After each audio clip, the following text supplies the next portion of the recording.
which is very, very costly. Rock, yeah. Yeah, but no, sometimes foundation needs to go down, sometimes that, when you do the grading, give you an example, if this is the grade, the future grade, but your rock is right here, so you have to chip up all these rocks. And that can be costly. And also take the sewer line through rocks. We just investigate, I think it's like $350 per linear foot. So it can be very expensive if you don't know. If you know that ahead of time, there's no problem. The greatest enemy is the unknown. If you know that ahead of time, you can make a decision whether, after I spend all these money, it's still a good deal. Then, yeah, that's not a problem. So civil engineer site design, usually land planning and these kind of working concurrently. So you'll know the density at the same time that they have some conceptual, at least to send it to submit for approval. Architectural site design. After the zoning issue has been resolved and after your conceptual site engineer has been completed, you can work on your architectural design. That's what we call the vertical, whatever above ground. Those are architectural design. Construction document. After that, the county or city approved the project and the funding sources. After you put a budget together based on all those known factors and assess some for unknown factors.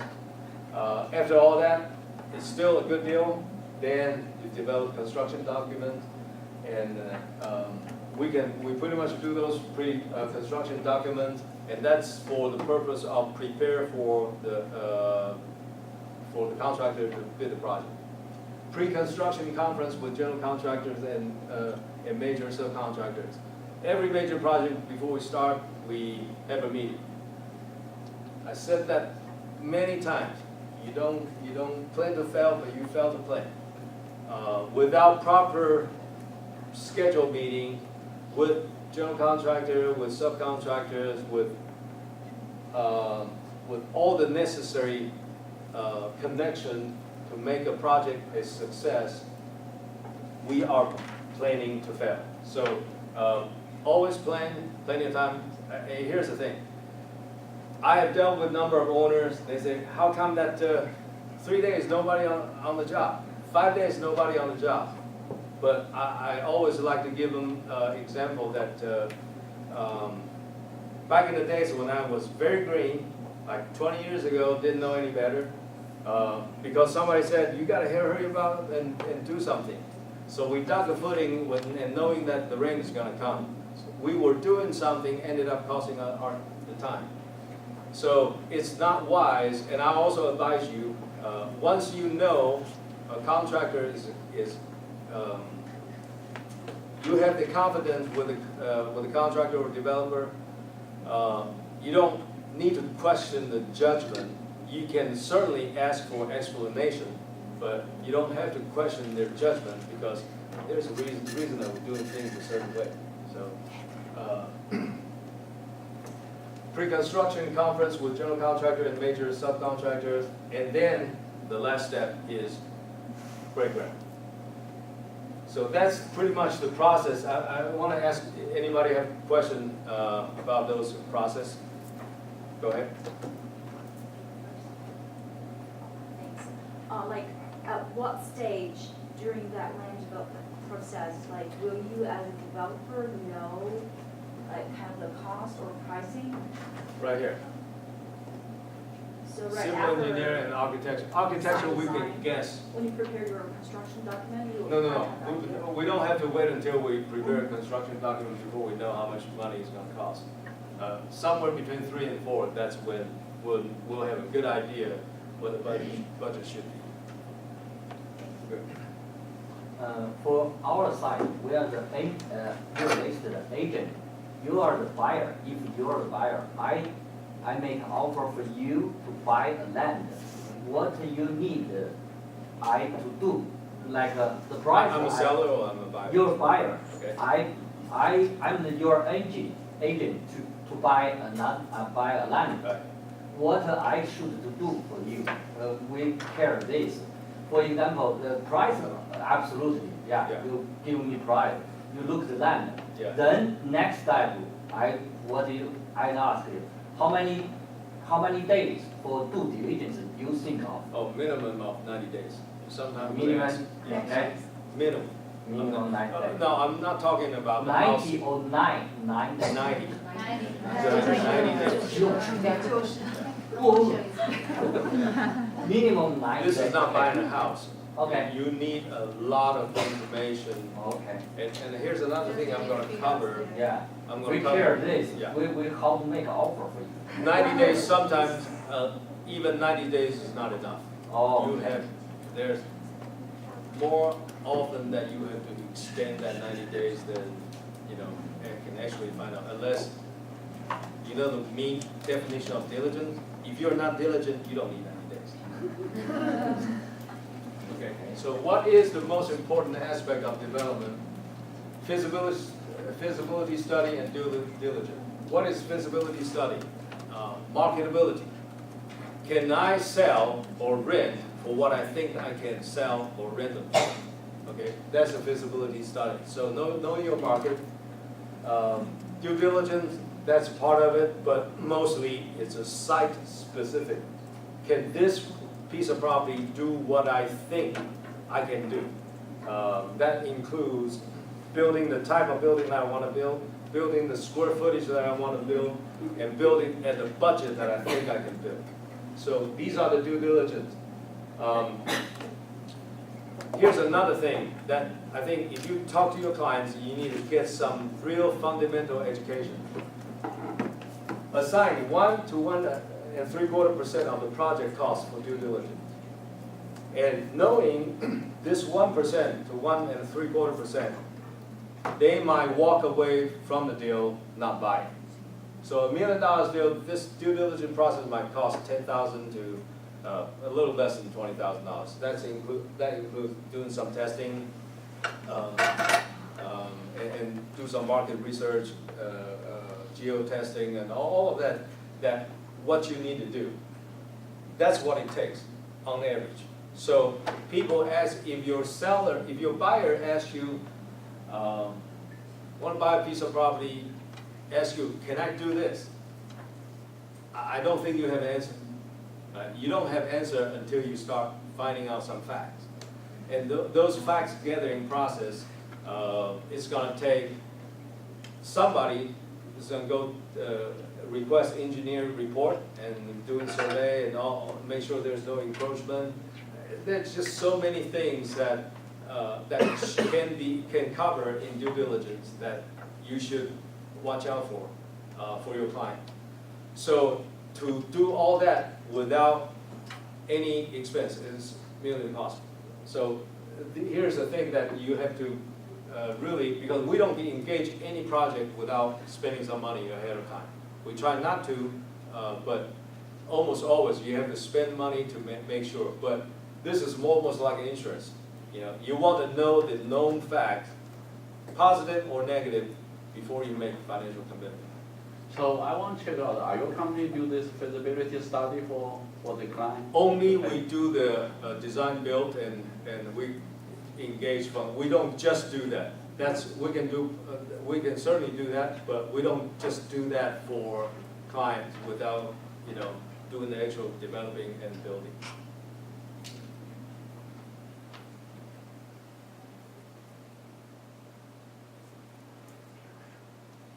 Okay, this is what I love to share. Best value versus cheap. I think some of you will always make that statement before. I found a piece of property that is so cheap. Right? Has anybody made that statement? My question is, cheap for what? If you're just holding it, it's not turning a profit. And so a professional, I can just tell you that professional, in the mainstream development world, best value is what we're looking for. It's not how much per acre. How much per acre doesn't matter. Without connecting with the next question is, what can I do with it, and how much I can sell this after I'm done. These are the two connected questions, so you can never, you're never able to define one without the other. So how much does it cost? How much can I sell them for? So best value. Best value is best value. My company is Pacific Ventures. We've been around since 1996. And what are the golden rules for Pacific Ventures? Always developing exit strategy before making financial commitment. In the previous slide, we tell you that I bought that piece of property because they're cheap. And many times that I would ask someone that, what are you going to do with it? And I tell you what, because 25 years ago when I first started to buy land and sell land, smaller tract of those actually country, back in those days in Jackson County. Has anybody dealt with Jackson County property before? Jackson is north of Barrow County. Anybody dealt with Jackson? I have a listing in Oh, Jackson. okay. You know how much, I just want to give you some history. We dealt with Jackson County, Banks County, and Franklin County. When Jackson County land got up to $3,000 per acre, we said that's too much. And so, of course, we know that now Jackson County is more likely in the $12,000, $15,000 range. So, golden rule, always develop a exit strategy before making financial commitment. So, every piece of property that you buy, to be a responsible agent, I tell you what, how do you set yourself apart from competition for your clients? You recommend not just a property, you recommend exit strategy. You know how to get in? Get in is really easy. All it takes is to write a check to get in. How do you get out? So I think you will become a value-added agent if you can help your client develop an exit strategy at the same time. So who are we? We're not the biggest, we're not the baddest, we're not the largest, but I pride myself to be a value builder, developer. What is value builder? Stretch the gap between perceived value versus what it actually costs. This looks like $100, but it only cost me $50 to do. So I have a gap of $50. And I think any builder or developer can stretch the difference, the spread between perceived value versus what it actually costs. To give you an example, that back in early 2000, our sweet spot was those 3,000 to 3,500 square feet homes, and property market at 350,000. And we have comment after comment. People walk into our product, they will say, "Wow, we always get that wow factor," because while those products are pricing at mid 300,000, but they look like a $500,000 home. You may have a niche with a light or you have above the mantle of the fireplace, instead of a plain wall, you have some trim work with a different color. I'm just telling you something that we do in the house that doesn't cost us a whole lot, but it just gives people the wow factor. So value builder is what I pride myself to be, and also in the developing world as well. On developing, we are not looking just do things by the book. Do things by the book does not always work. Why it doesn't always work? Because if you have all the money in the world, you can do any project. But what we like to be able to do is, we want to be able to engage in projects that somebody else can't do, but we can, because we know a better, more cost-effective way of doing things.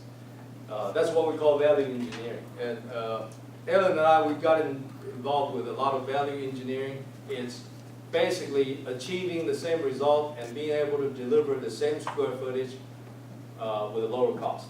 And suddenly you open the door for some projects that is not doable, now they are doable because of your cost factors become lower. Give you a conclusion. What is the most important thing? Ethics and integrity. You know, in the last 20 years in the construction business, I love to say we've never been sued, and we never not taken care of people's issue, and doing the right things. You always, it will go a long way. If you're not willing to take something, don't ask the others to take the other side of the table to take what you're not willing to take if you're in their shoes. So you want to be win-win agent to create winning parties all around on the table. Risk management through due diligence. Profitability will never be more important than risk management. You manage your risk properly, the profit, consistent profit, you can deliver a consistent profit. So I talked about earlier, alternative exit strategy. I've learned the hard way back in 2008. So I'm kind of wise up now.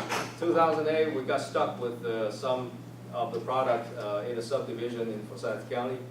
But now my belief is multifamily, higher density buildings, so higher density residential. So in case the market turns, that we can have alternatives exit to turn those into rental units. So the cash flow will still be served. We can still serve the debt with cash flow. The last thing, managing details to drive up profitability. You can, the project will not build itself. It always takes someone to diligently look over it. And we have, fortunately, our company, that we have many good, talented superintendent and project managers that they know what we like. They know what we like. We like to save costs. So it's important to know that we have good people on site. So not a whole lot of things can go wrong. Happy investment. Happy investing. Anybody has any questions? Ellen, would you come up? You know, now is the time that if you have questions, we would love to answer those questions. Yeah. So we as realtors, so which stage we should involve in your development process, so be a part of the? I think if I were you, this is what I would do. I will talk to your client. If your client said, you know, we can't find those existing inventory that is cheap enough that we can buy. So I will propose this. You know, start telling your clients that there is a different opportunity in the normal. Today it's a normal real estate world, right? Between 2008 and 2014, they're not normal. So today is really normal. So the way that you can profit from it is basically it's a combination of a few strategy. It's a land speculation. It's basically you find decent deal. You don't have to make a killing on the deal because there's a margin on development. There's a margin on building. So combine the three, they'll do fine. So I would say. I would say shifting their mindset from an existing building to all-in development. And to what stage? Really, during the due diligence period, you can engage us. You know, we can help you sort through some of the necessary data that they might need. But keep in mind that there's a cost involved in doing that because you're going to have multiple types of engineers involved in order to make that happen. And I think my question is more generally, if we see somewhere it's going to be developed, and then we want to know what they're going to build, and then we can see to our client, hey, there's something they're going to build a townhouse, they're going to build a single family.